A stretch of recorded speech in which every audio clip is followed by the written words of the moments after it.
the Shop, episode 410, a conversation with 2023 US Barista Champion, Isaiah Sheese. Well, hey everybody, and welcome to another episode of Keys to the Shop, where we give you insights, inspiration, and the tools you need to grow as a coffee service professional. My name is Chris DeFirio, and I'm your host for this show, and I'm so glad to have you along. I really would be thrilled if you'd subscribe to the show. Just hit the button that says subscribe wherever you are listening right now. You'll always be updated with new content as it comes out. And don't forget to share these episodes far and wide. If something really strikes you, lots of options, real quick to share the episode on your social media, especially, and also to your team and your coworkers.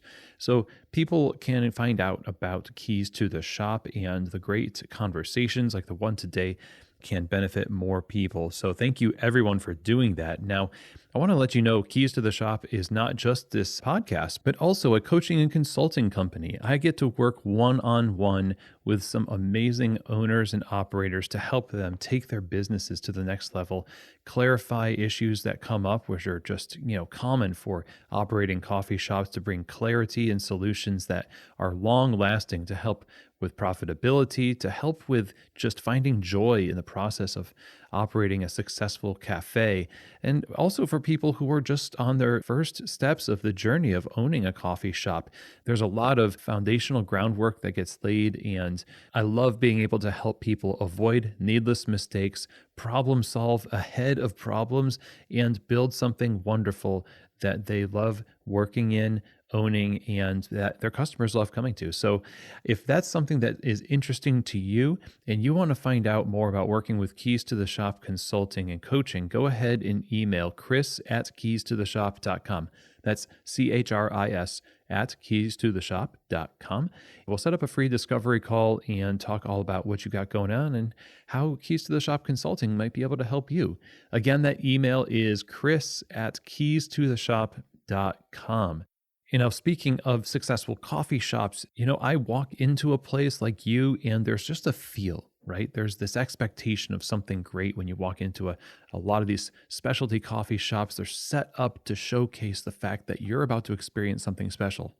When you get your cup of coffee, you really want to deliver on that. And how much work that goes into the recipes and the equipment that you've chosen and all the potential that coffee holds. Does it get delivered in the cup? That's the question. Does it do that consistently? And that's exactly what the ground control Cyclops brewer from Voga Coffee is designed to do. The ground control is a revolutionary piece of equipment. It's changing the game for batch brew coffee all over the world. I am so excited about all that is happening with their company, and especially because this is not just a batch brewer that elevates your batch brew, but it also is a brewer that allows you to make tea, batched iced lattes, batched cold brew. There's so many different applications this machine can open up for you in your business. That means more profitability, better workflow, and just better quality too. So go to groundcontrol.coffee to learn more, find out about this amazing piece of equipment. If you're looking to elevate your cafe and deliver that magic moment for your customers again and again, I think that you need to consider getting a ground control Cyclops brewer in your store. They're running a sale right now through the end of May in 2023, 50% off. Definitely check them out over at groundcontrol.coffee. When you use tools and ingredients on the bar, you can tell when they've been created mindfully with the people that use them in the end in mind, because they just work. And not only that, but the people who create the ingredients work for you. And that's exactly why I'm recommending people use the Barista series from Pacific. The Barista series is the line of plant-based performance beverages designed for baristas, approved by baristas, loved by baristas all over the world, because it stands up to the heat from steaming, creates amazing texture, keeps the balance of flavor on the coffee. It just works well, and they work for the barista. They work for us in all that they do. I've loved promoting Barista series because of the people, because of the product. I think you're going to love it. Check them out online. PacificFoodService.com is where you can go and find out more, get samples in your store, try it for yourself. If you want to serve your customers the best and work with a company that serves baristas the best, then I would recommend getting the Barista series from Pacific. Okay, everybody. Well, today I am so excited to be welcoming to the show the newly crowned US Barista Champion, Isaiah Sheese, who is the owner of Archetype Coffee, which is located in Omaha, Nebraska. He has been working in the coffee industry for almost 20 years in various roles from, of course, barista to quality control cupper, green buyer, janitor, of course, and as we all do as we work in coffee.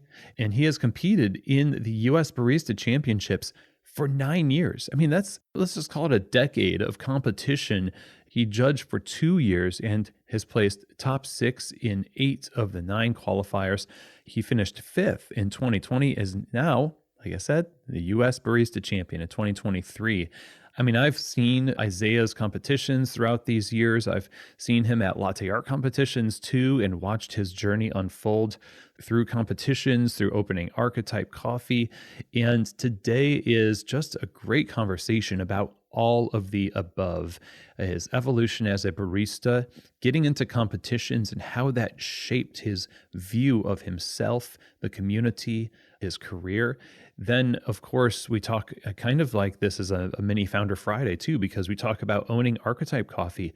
What was the whole goal there? And how did, competing alongside running a business, how did those two play together and influence one another? And we talk a little bit about also the details of these competitions and Isaiah's philosophy on service, on competition itself, and how it's influencing the industry and consumers. Isaiah drops a lot of great wisdom in this conversation. And again, I'm thrilled to have gotten to have a conversation with him, given that he is actively preparing for the Worlds coming up very shortly in June. So without further ado, let's get right to it.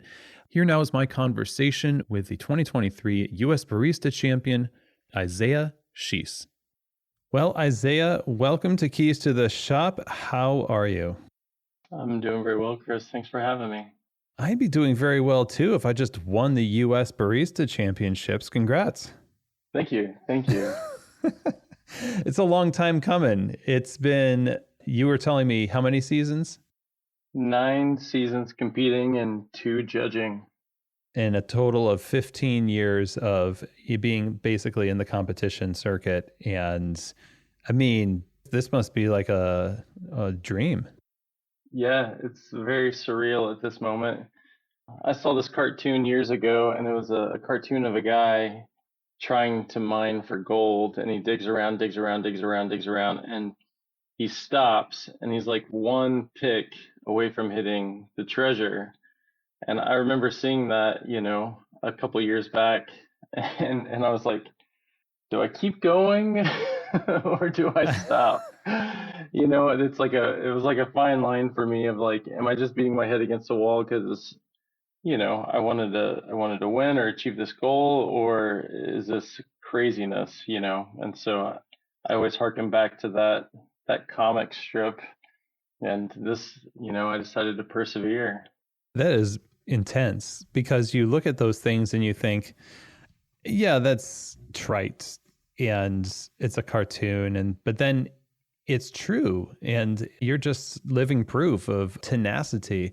And even in the midst of the many seasons that you've been doing this, I mean, you've been certainly changed over the course of those years and how you are as a professional and everything else. And as a business owner too. And I want to dive into all of this because, I mean, there is just a huge personal and professional journey you've been on. So let's dial back and go back to Isaiah pre-coffee.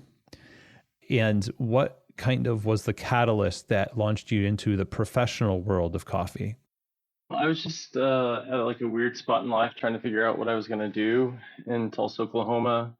And I had a friend that was opening up a coffee shop, and she'd asked if I wanted to kind of come on and be one of her first employees. And so I always loved drinking coffee since I was about 6, thanks to my grandma and my grandma Dean. And so, it sounded like a good time and the right thing. And so I just took a leap and started working with Shades of Brown Coffee in Tulsa, Oklahoma. What year was that? Man, it has to be. I've been trying to think, because people ask me how long I've been doing this. I want to say that it was like 2004. Wow. That's really cool. I want to hear more about that. Just as an aside, that Tulsa was like my catalyst for specialty coffee too at Nordagio's. Yeah. Yeah, very interesting. Tulsa, the unlikely spot for starting careers, I guess, but or likely these days. But what was it about the like that particular job in the coffee industry? Once you did put your feet into it, like that made you want to stay and continue to learn more and grow as a barista, as it were. I mean, at Shades of Brown, it was definitely like the community aspect of it. I enjoyed, trying new coffees and those things. But working at Shades of Brown, it was like the old school. We had a two-group linea. We had a Swift grinder. So I didn't even tamp. We blended Mm. lots of drinks.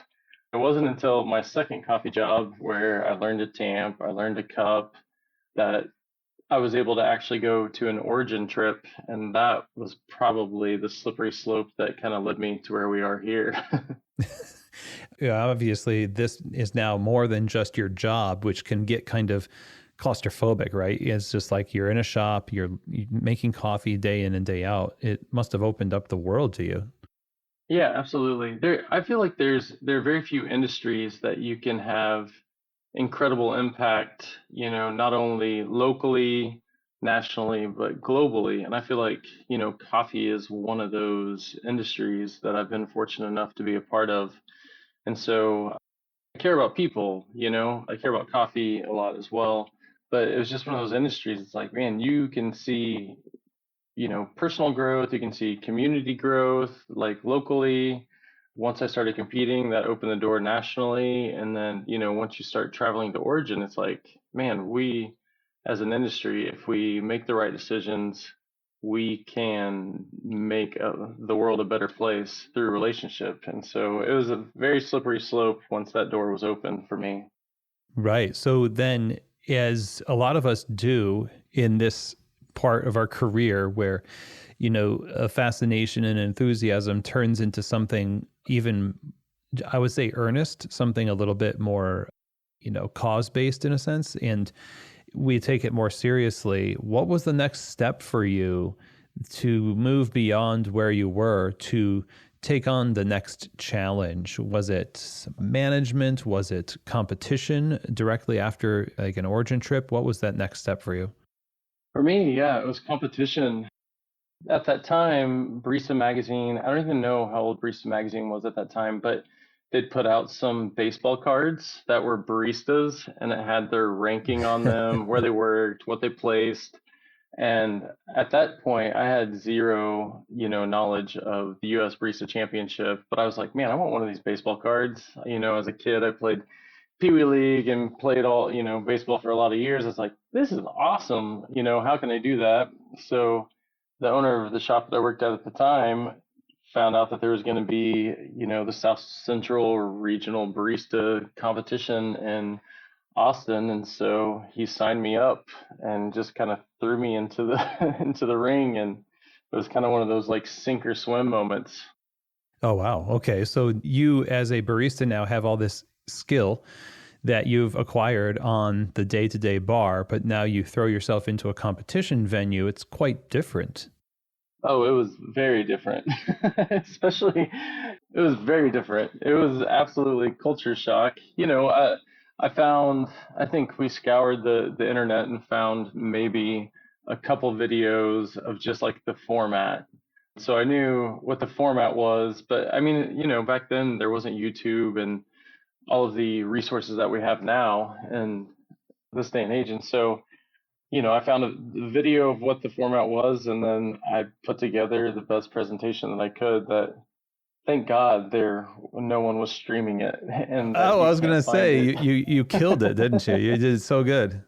No, I mean I placed top six. I think I came in fifth, maybe the first one, fifth or fourth, the first one that I did using a blend that had. You're gonna love this. I'm just gonna be truthful. Monsoon Malabar is the base from Mm-hmm. India. Sumatra Aceh Gold. It had Ethiopian Mocha Stag, which was a very much a blender, and then Costa Rica Lamanita. Wow, that is really taking it back. I know there's roasters that still do that, that's Yeah, their, absolutely. their bread and butter, but that is like we were all kind of working with that deep, dark, strange blend. Let's just say it had lots of crema. Oh yeah, crema was king. It was totally. So you had this experience and you didn't do too bad. I mean, that's wonderful. I mean, I fell on my face when I was, out of region competing. I forget what year, but it was just terrible, and equally so. Glad there was no recording of that. A scant few pictures that are still circulating the internet, but it's easy to, at that moment, when you get that culture shock, to say, back to the bar for me, or I'm going to keep doing this for the rest of my life. And so you obviously chose the latter up until this point. And so what was it that you saw in this that you said, okay, well, obviously I'm going to do this again? Yeah. At that point, it was like, I was in Tulsa, Oklahoma. We call it flyover country. And so the only way that you could get any sort of recognition really in the coffee world at that time was you had to do well in the Barista Championship.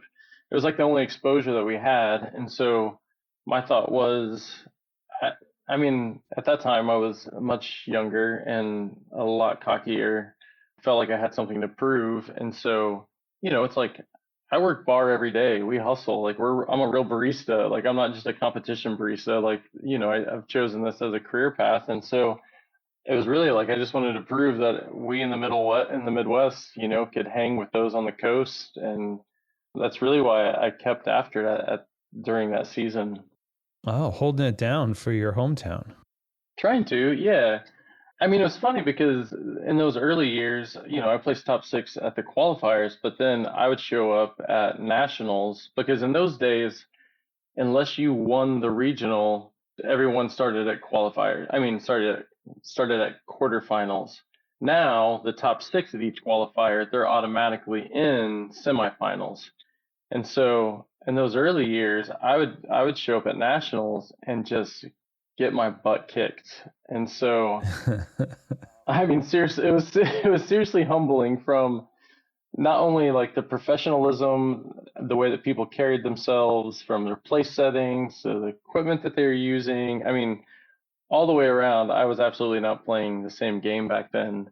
I even remember walking in to my first nationals and people had headphones on and they were like stress polishing things and they were sorting every little Quaker or bad coffee bean. And I walked in and I was like, I will never be like this, is what I told myself. Funny.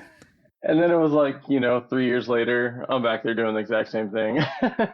Oh yeah, you're sorting, you're polishing. That is exactly it. It draws you in, and it's not that every little thing is a game changer, but there are things that just shift in the way that you approach the competition personally, that you pick up from those experiences of getting your butt kicked and observing others, and it clicks for you. What was that for you, that after watching all of these, I know it wasn't like, when I started polishing my Demitas spoons, that's when it all changed. Like, what were some of those things that really shifted in you that made it so that you were playing the same game? For me, it was a level of excellence that I'd never really seen, yeah, anywhere. It was like it was excellence, it was attention to detail, it was professionalism, and those are things that you would only see in like fine dining. And at that point in my life, I was not going to very many fine dining, white tablecloth events.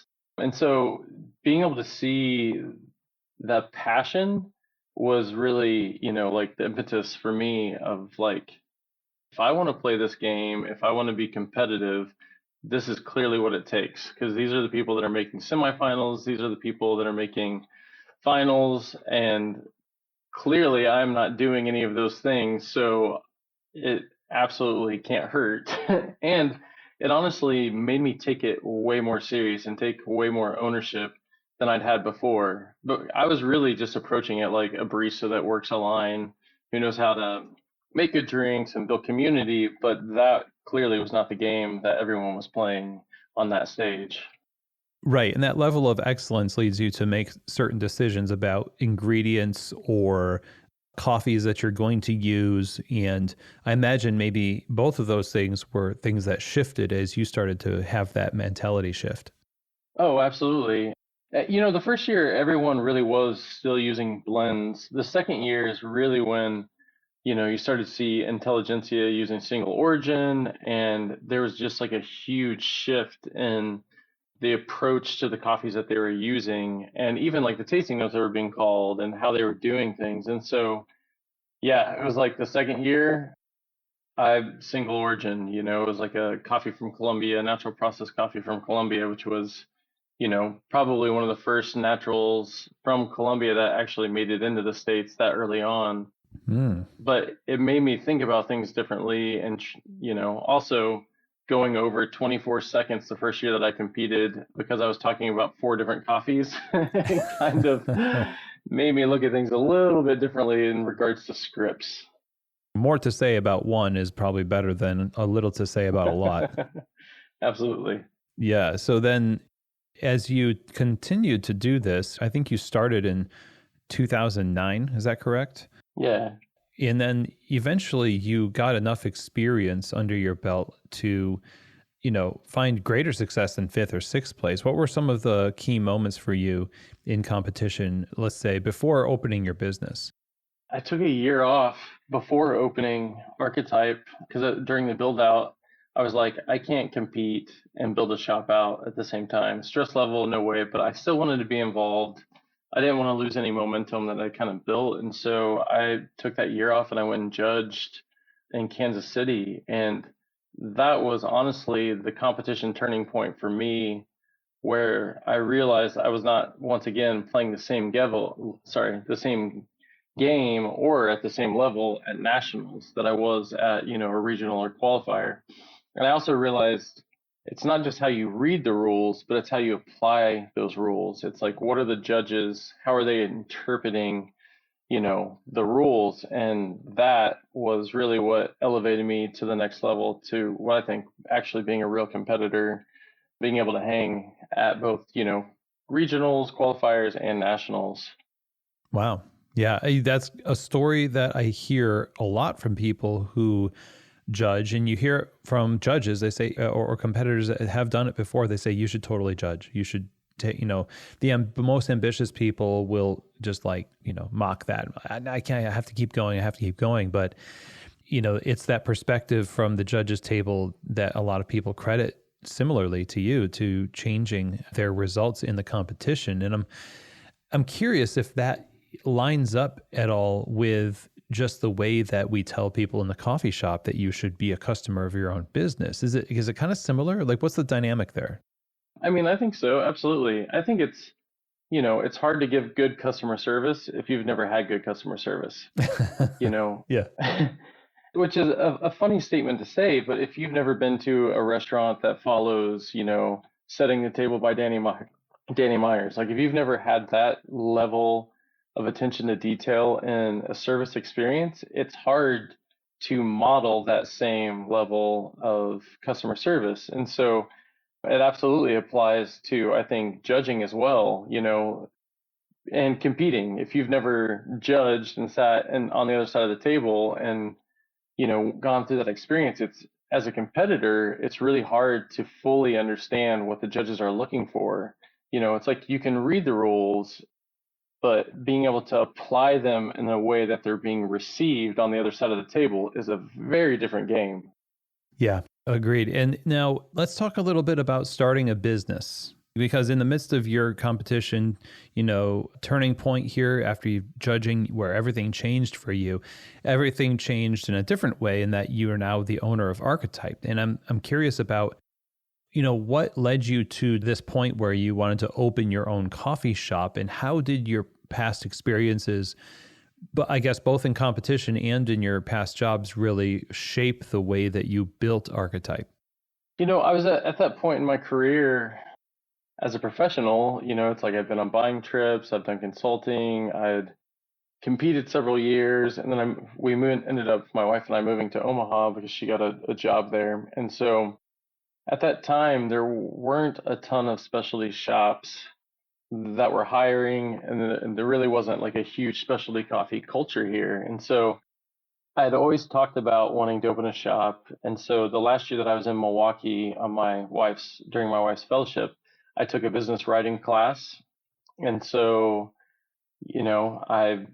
during that class, I focused on the business plan of opening a coffee shop. So then when we moved to Omaha, it was like now or never, like either change careers again or, put your money where your mouth is and follow your passions and your dreams. And so as soon as I landed in Omaha, I just started, looking for where potential good locations could be and figuring out kind of like the finances of it. Cause I mean, at that moment, neither my wife nor I had any money.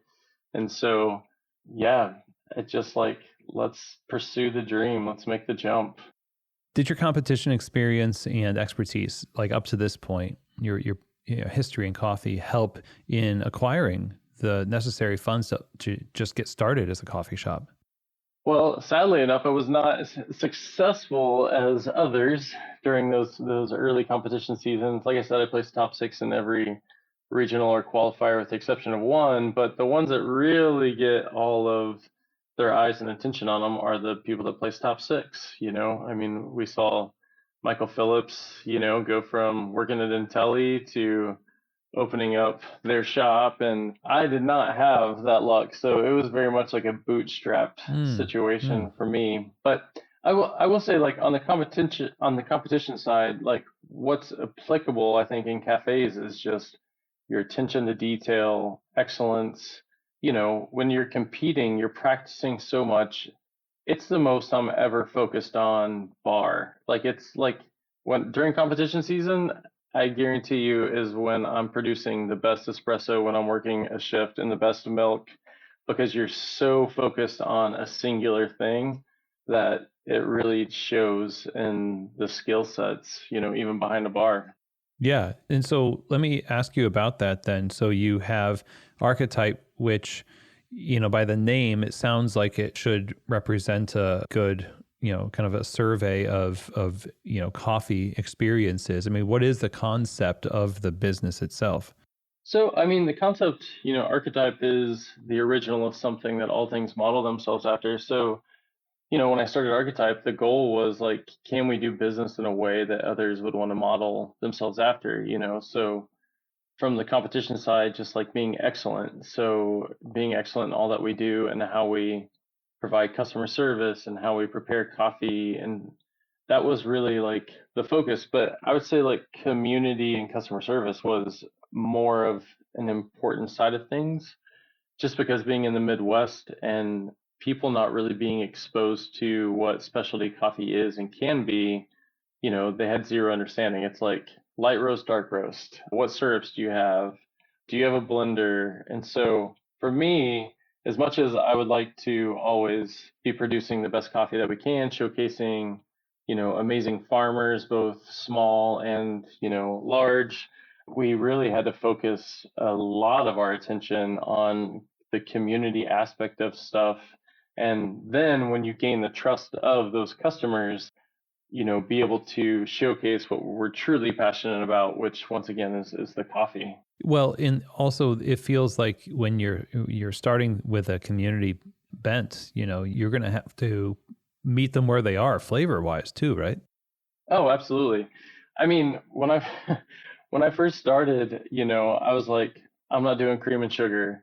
I only wanted to do 12 ounces. Like, I was going to do all community seating. And because, like visiting San Francisco and visiting Portland and Seattle and seeing all those things, I'm like, this is amazing. This is cool, And my wife's like, we're moving to Nebraska. She's like, she's like, you have to have a drink bigger than 12 ounces. She's like, community seating. She's like, do you know how big their personal space bubble is in the Midwest? Like, like people drive everywhere. Like, she's like, you can't do communal seating. You'll have like, 5 community tables and you only have 5 people at each one. Yep. And so thankfully the wisdom of my wife, past my stubbornness for wanting to do things that I'd seen, modeled in big cities that worked, also not even taking into account that we clearly do not have the population density that those cities have. And so, yeah, it really helped open my eyes to what really works. And that's being kind to people, meeting them where they are.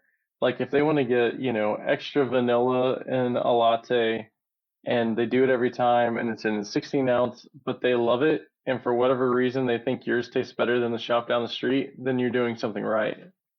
That makes a lot of sense. I feel like it's hard for somebody who's in competition and has that culture just at the ready to find satisfaction from that work when you may, and I mean this in the best way possible, but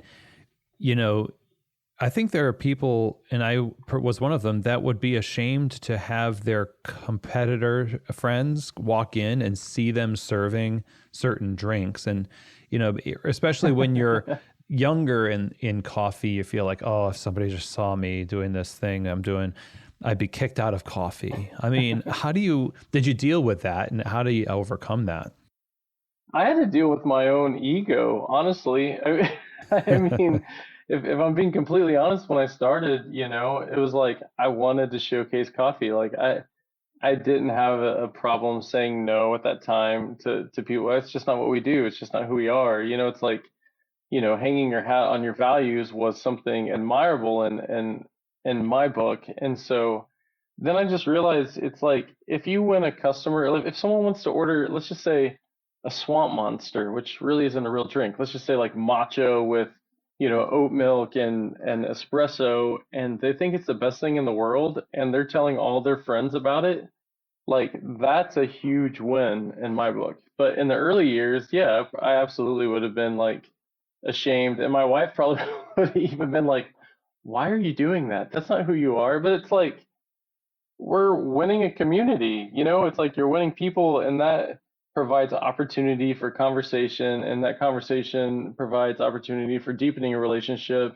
And I think that's what the world should be about, is like being able to have conversations across all boundaries, leaving your ego out of it, so that we can just meet in the middle ground of whatever that may be, And so for me, it was like, hey, they're coming into Archetype and they're becoming fans. Like, I'm fine with that. In the old days, I absolutely would not have been fine with it.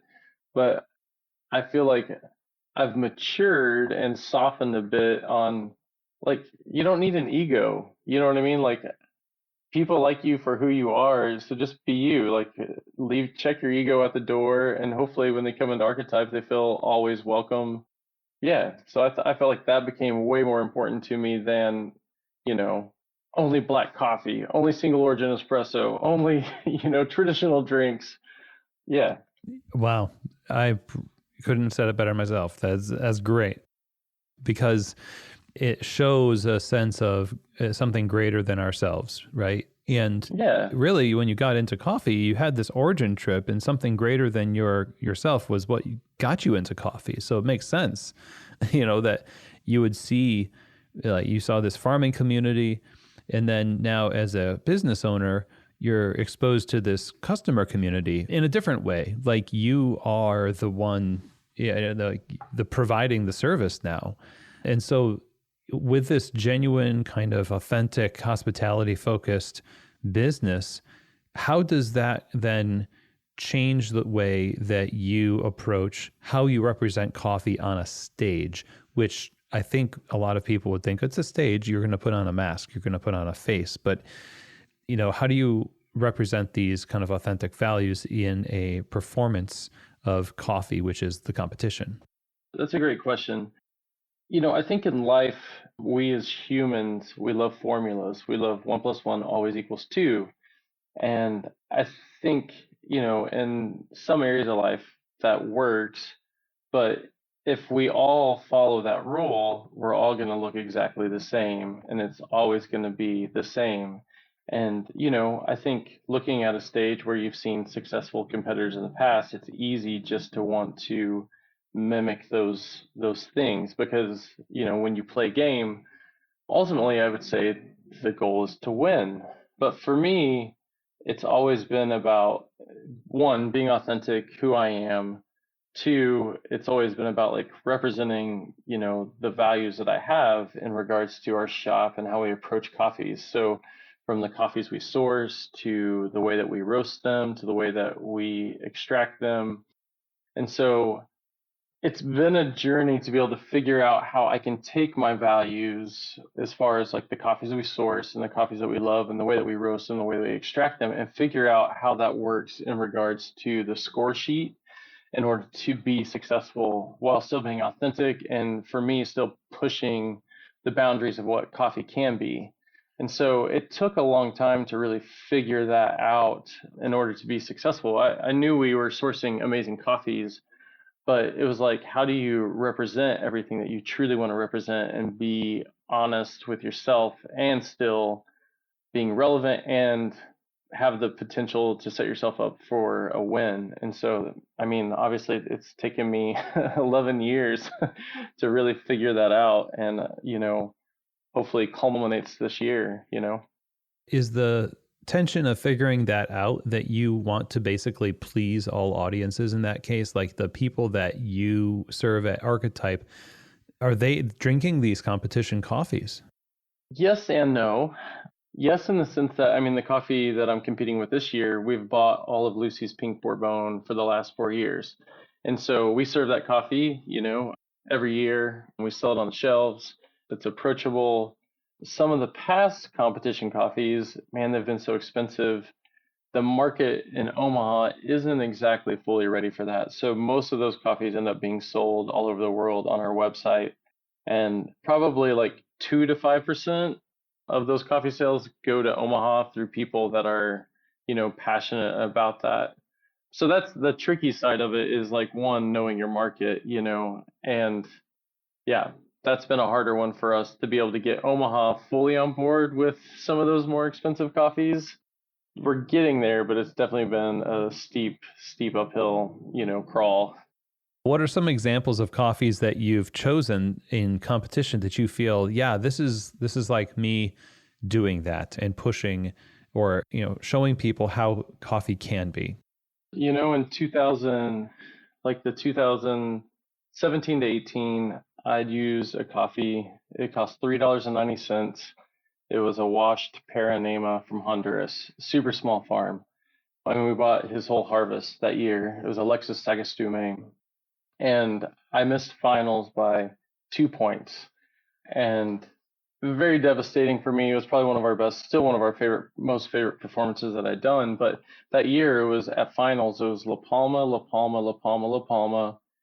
It was Juan Pena from Ecuador, and then Serra Azul.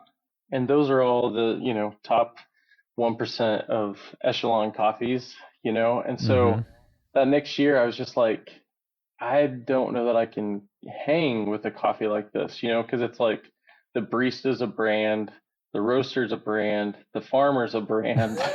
Even though we go through these non-biased trainings as judges, it's still hard to take the human element 100% out of the thing. So I just started calling in favors from friends that have been in the industry on the importing side and roasting side. And I was like, hey, do you guys know of anything crazy? And sure enough, Kyle Bellinger from Osito Coffee, he's like, hey man, we just got some crazy samples. He's like, I haven't cupped them, but he's like, I'll send them to you. And so he sent me a couple Sedan Rumés, a Cedra, a Geisha, and Eugenoides, all from Immaculata. And so that year we ended up visiting the farm. That was also the same year that we visited Lucy from, the coffee that I competed with this year. But Eugenoides was one of the most extraordinarily weird and interesting coffees that I'd ever had. And so I knew I should give it a shot. And so that year I ended up competing with it and not making finals again, largely due to, it was like, in the business world, I always say there's the cutting edge and the bleeding edge. And, if you live on one of the coasts, you want to be on the cutting edge. You need to be outpacing people and, pushing the boundaries, because that's what, a big, large of the demographic wants. But I say in the Midwest and a large part of the rest of the world, you want to be on the bleeding edge. And I would say that, the the Eugenioides that year was way too much cutting edge, and most people had never tasted it and had zero idea how to score it. And so that showed up in my score sheets big time, from, one judge loving it to one judge completely hating it. And so, it was probably another one of the most interesting presentations I've ever done. And that coffee ended up coming fifth in the world that year. And then obviously the next year, 2020, Andrea Allen at Onyx ended up, using it with a blend with Sarah Azul and winning. So we knew that we were sourcing interesting and amazing coffees, but it was also the timing of them as well. Yeah. So that's really interesting that you're talking about going out and finding something really crazy, really interesting and novel. I mean, how do you, outside of the practicality of competition, which maybe this is just my assumption, and you tell me if you think this is correct or not, but it seems like is a reward for novelty, a reward for like weird and, out of the ordinary coffees. Like, how do you see the pushing of the novel coffees and interesting or strange coffees versus coffees that are a little bit more approachable? They won't necessarily score well, but the competition does have an influence on what happens in the larger market. And so I'm not exactly sure what my question is, but except to invite you to kind of give your thoughts on that whole conundrum. It feels like there's a tension between the two. Oh, there's absolutely a tension. I would say, I think if you want to be a good competitor, you have to be a student of the game. And that's part of the reason why I've stayed in the competition so long, is because due to the internet, trends are happening much quicker. And so, I'd noticed the styles of coffee, the styles of roasting, the varietals, the different processes were changing pretty quickly. So I knew that if I fell out of the competition, I didn't think I'd be able to stay, as relevant as I needed to be in order to be successful. So, at the world stage, I think the name of the game is always like, how far can we push things? At the world stage is when you're seeing some of the most cutting edge technology. I would say a lot of it is not really applicable in our cafes, especially in America right now. But in the US, even, going from a blend to a single origin, going from wash coffees only to going to mostly natural processed coffees, and then going to carbonic macerated coffees, and then going to yeast inoculated coffees, the trends are happening so quickly. And I think some of it is fun because it gives us exposure to different things and we're able to try new things. I think, for every mile of road, there's 2 miles of ditch. And so on one side, the ditch is like we're pushing things too far and they're getting too funky, and we don't have the scientific method down so that, we're not processing them so well that the coffees don't fade quickly or they don't get, too funky, and so I think it's a tricky dance to find, where to fall on that. So for me, I think even on the judging side of things, like, since we've been so focused on competition, we are sourcing coffees from all over. We're sourcing coffees that are super, super, super funky to super, super, super clean. And so we have a pretty wide range of that spectrum and pretty good understanding of those coffees. But I would say a lot of our judges and even some of our competitors still have not experienced a very wide range of it. And so, when you're playing a game, especially, I think you need to know your audience, or when you're anything in life, read the room, understand your audience. And so Eugenioides was one of those. It was a year too early, and so for me, it's like trying to know the game, understand what's applicable and where it's applicable. So whether it's in the cafe for us, or whether it's online, or whether it's on a competition stage, I think it's a good thing to understand. And this year you won with a coffee that was more approachable, a beautiful coffee, but it was more approachable than something that might be way, way out there. And I love that it was something that you've been using for 4 years. But talk a little bit about how this particular routine and presentation differed than ones in the past. So years ago, James Hoffman, after he won, and it was like James Hoffman. I don't remember if it was Stephen Morrissey, and then maybe Michael Phillips, and then Gwillem Davies. I know they were all around in that same era of time of winning worlds, but Hmm. James had said, look at the score sheet and figure out how you want to get the points. And that was before I judged, and it didn't make sense to me because I didn't have that true application of how to exactly get those points. So now that I've judged, 2 years, I judged last year, quarterfinals and semifinals. I felt like it was like the first time I had a full grasp of the score sheet and understanding of it. So, this year, after discovering Lucy's coffee 4 years ago and knowing that it was an awesome coffee, wondering if we could elevate it, reaching out to Diego Bermudez and Diego saying that he would process it for it. That's when I was like, okay, I think this coffee is amazing enough to do this. So now let's look at the score sheet and figure out how to build a routine around getting the points. And so this is the first year that we've prepared that way. It was like mitigating risks, knowing that we're dealing with humans. And so, how do we encapsulate the human experience with the score sheet, with the presentation, and approach it that way, as opposed to, I found an amazing coffee, this is what I want to talk about, and this is going to be amazing. I tried to approach it of like, all right, this is the year. My wife wants me to this to be the last year. I've got to put all the cards on the table and figure out exactly how I can win this thing. And so we approached it very differently. Well, that's a very smart way to approach it. So what did you end up doing that you felt made the biggest difference? I would say in the past, we used coffees that were too complex or too progressive for America. And so the coffees were incredibly sweet and the coffees were incredibly complex. But when you're trying to describe a coffee like that to four judges and they have basically a minute to taste an espresso and to latch on tasting notes, we approached it very differently. It's like, what tasting notes will everyone get? And so in the past, we were using fluffy tasting notes that might be a little too obscure.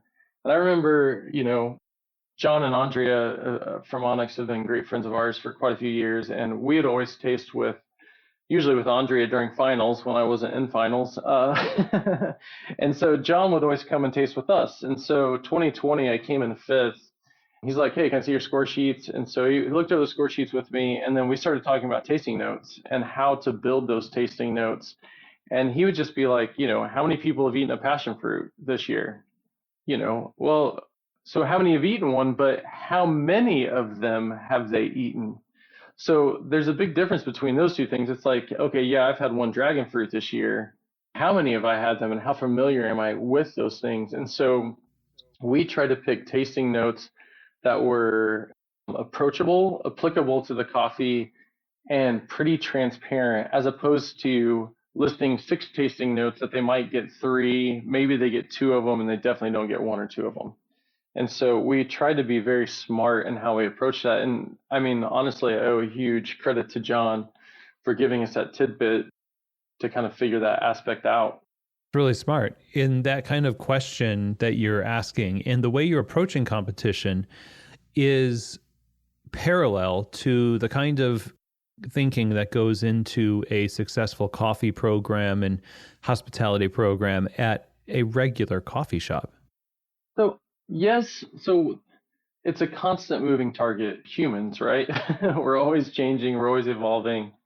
And so it's kind of a tricky dance. So we approach, Jason and I, our coffee program almost like you're making a wine list or a beer list. And so we try to have something for everyone.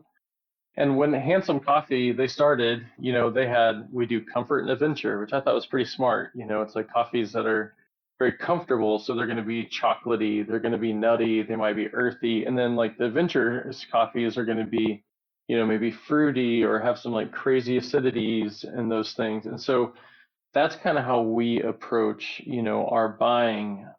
I think the hardest thing for us to learn has really been like tasting notes that you put on bags, which There's some companies that are doing some cool things, like Black and White, with how they're kind of approaching. There's like clean and funky, or, Onyx is doing modern or traditional.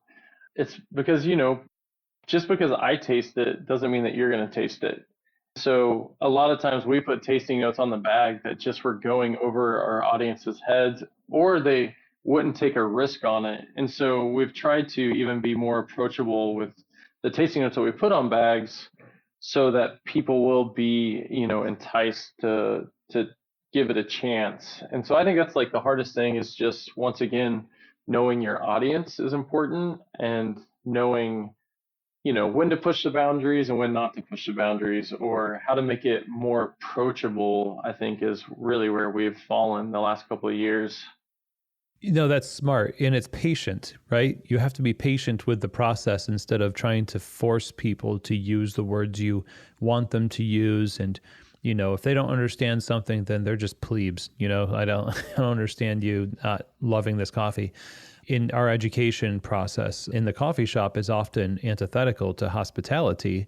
So I love hearing the language of accessibility and approachability, and in especially the idea that you're a student of your audience. And whether you're a competitor serving 4 judges or you're a barista serving your community, it feels like, we all should be studying the score sheets.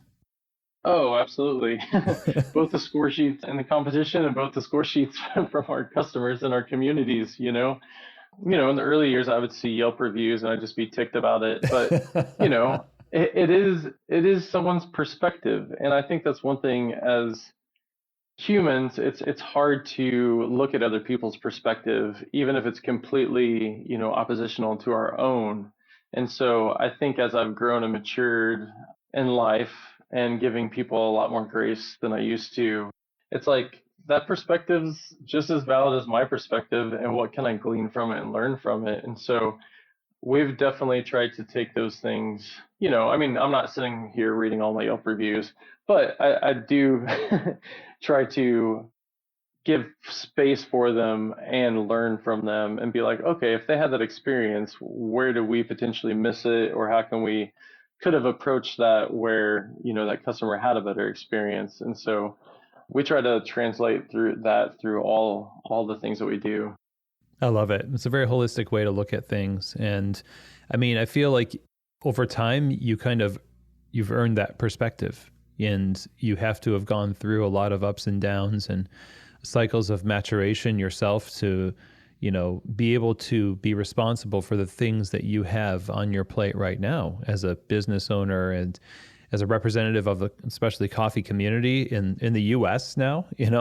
This is the kind of thing that I am really enjoying, that somebody with your perspective has these things before him. So I'm excited for your win. It's a huge, huge deal. And what is next? Obviously, Worlds is next, and that's like under a month away?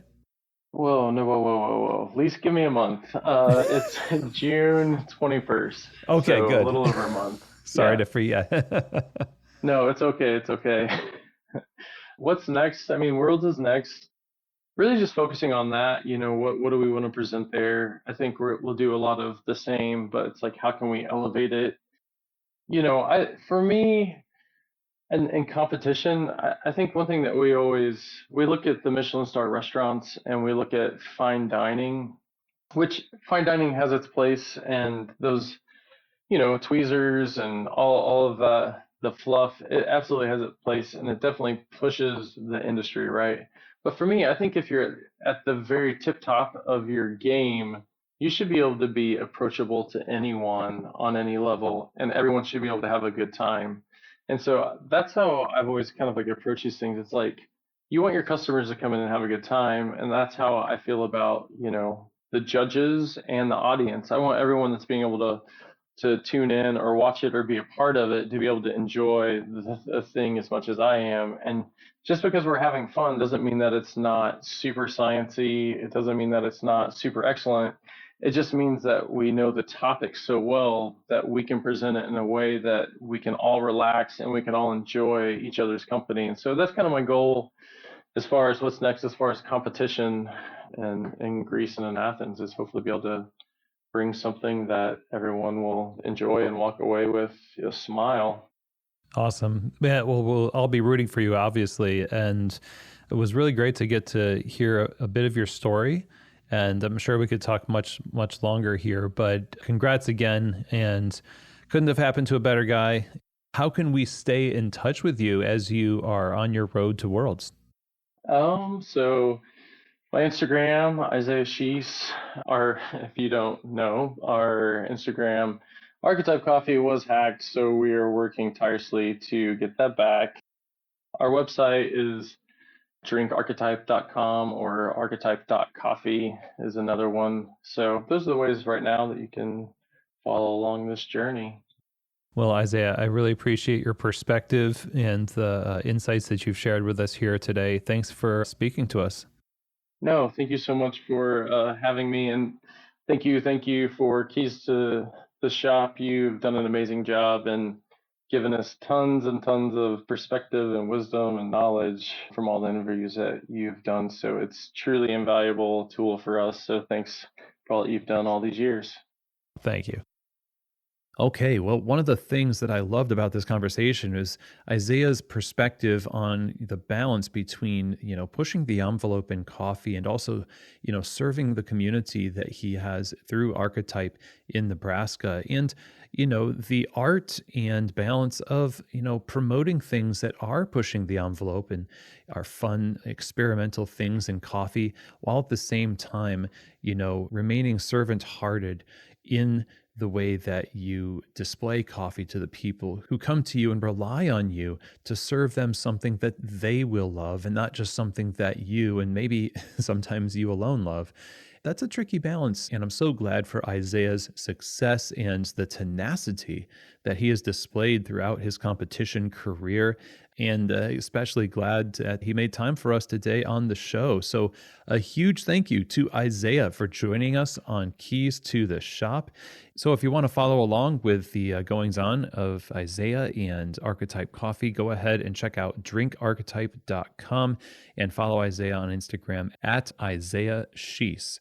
And again, huge thank you to you, Isaiah, for joining us on the show, and best of luck to you at Worlds. Now, if you have any questions, comments, or feedback from me about today's episode or any other episode of the show, go ahead and email me, chris@keystotheshop.com. And that's, again, also where you can reach out if you're interested in working with Keys to the Shop Consulting, chris@keystotheshop.com. Coming up shortly here, 2 weeks actually, is Coffee Fest. I don't know if you're familiar with Coffee Fest, and if you listen to the show, you hear me promoting it probably, but I've been working with them since 2004, basically, when I first went to the competitions, won latte art competition. Then I kept coming back as an instructor, and now I've been doing this for basically 20 years, going to Coffee Fest, but they have been doing it for 30 years. Running this trade show is not just about providing great access to companies that provide you with a number of services and products to help you run a great coffee shop, but Coffee Fest is also a hub for learning. Free or accessibly priced trainings, workshops, and panel discussions of all different varieties of subjects are available to you when you go to coffeefest.com. You will be able to see what is on offer for the upcoming shows. In 2 weeks, Louisville, Kentucky is going to have Coffee Fest here. And then I say here because that's where I live. And then there's going to be Anaheim, California in August. And then later in, I believe, the beginning of November, but you check that out, it's Orlando, Florida. So lots of opportunity to get yourself and your team signed up. Use the code KEYS, KEYS, to get 50% off your general admission when you sign yourself and your team up. Again, KEYS, that's the code. Get 50% off general admission. And I would really like to see you there. So if you are around, I have a booth, I'm speaking, I'm judging latte art as per usual.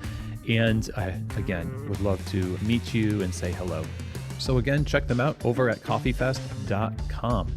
And with that, that is the end of our show today, everybody. Thank you so much for listening. Remember to subscribe to the show and share these episodes with the good and kind folks over at your local DMV. And as always, I hope that this episode has truly given you keys to the shop.